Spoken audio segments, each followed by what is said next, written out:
নমস্কার বন্ধুরা, কিভাবে পটল আর আলু দিয়ে চিংড়ি মাছ মাখা মাখা ঝোল রান্না করতে হয় দেখুন আপনারা। আমি আলু কুচি করে নিয়েছি, পটল ছিলে নিয়েছি, তারপর হলুদ মরিচ মেখে তেলে ভেজে নিয়েছি।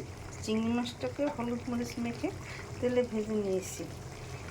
তারপর মশলা একটা চামচ তেল দিয়ে পেঁয়াজ রসুন আদা 1 চামচ দিয়ে তেলে ভেজে মশলাটাকে, তারপর একটু জল দিয়ে তার মধ্যে হলুদ মরিচ লবণ গরম মশলা জিরা গুঁড়ি ধনে গুঁড়ি দিয়ে মশলাটাকে ভুনে, তারপরে আরেকটা টেবিল চামচ তেল দিয়ে তারপর মাছ পটল আলু একসাথে করে দিয়ে দিয়েছি। তারপর একটু জল দিয়ে ঢাকনা দিয়ে ঢেকে রেখেলে এইভাবে রান্না তৈরি হয়ে যায়। চিংড়ি মাছ পটল আলু দিয়ে আমার মাখা মাখা ঝোল রান্না করা হয়ে গেছে। এইভাবে আপনারা তৈরি করে খেয়ে দেখুন, খেতে অনেক সুস্বাদু লাগবে। আমার চ্যানেলটিকে লাইক কমেন্ট শেয়ার দিয়ে পাশে থাকুন। ধন্যবাদ।